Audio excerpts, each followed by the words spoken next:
भद्रावती वनपरिक्षेत्र हद्दीतील चांदा आयुध निर्माणी परिसरातील इंद्रप्रस्थ गार्डन मागील खापरी येथील रामटेक सोसायटीजवळ 4 ते 5 महिन्यांचे बिबट्याचे पिल्लू जिवंत अवस्थेत अस्वस्थ स्थितीत आढळून आले।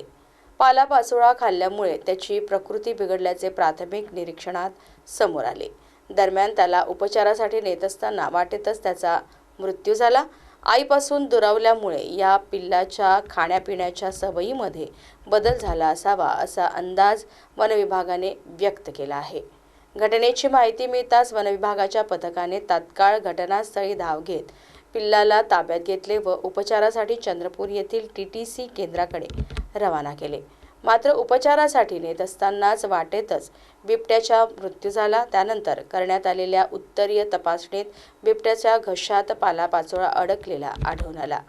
त्यामुळेच त्याचा मृत्यू झाल्याचा प्राथमिक अंदाज वनविभागाने नोंदविला आहे। पुढील कारवाई बिबट्याच्या मृतदेहाचे चंद्रपूर येथील TTC केंद्रात नियमानुसार दहन करण्यात आले।